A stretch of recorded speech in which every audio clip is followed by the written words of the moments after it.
السلام عليكم ورحمة الله وبركاته. أهلا وسهلا بكم في فيديو جديد. وفي آخر تطورات قضية الطالب المغربي أنور العثماني، حيث تم توقيف فتاة قاصرة تبلغ من العمر 17 سنة في قضية مقتل الطالب. كما تم القبض أيضا على أحد أفراد عائلتها الذي يشتبه في تورطه في عدم التبليغ عن جناية وإتلاف أداة الجريمة وبعض العائلات الإجرامية.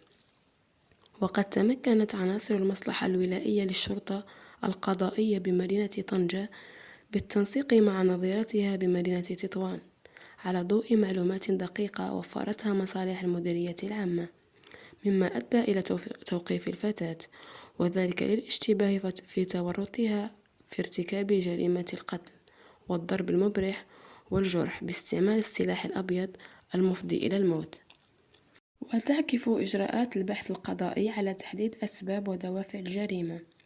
كما تم توقيف أحد أفراد المشتبه فيها الذي يشتبه في تورطه أيضا في عدم التبليغ عن الجناية وإتلاف أداة الجريمة. وقد تم الاحتفاظ بالمشتبه فيها رهن المراقبة الشرطية لكونها لا زالت قاصرا، بينما تم الاحتفاظ تحت تدبير الحراسة النظرية رهن إشارة البحث الذي تشرف عليه النيابة العامة المختصة، وذلك لتحديد كافة ظروف الملابسات المحيطة بهذه القضية.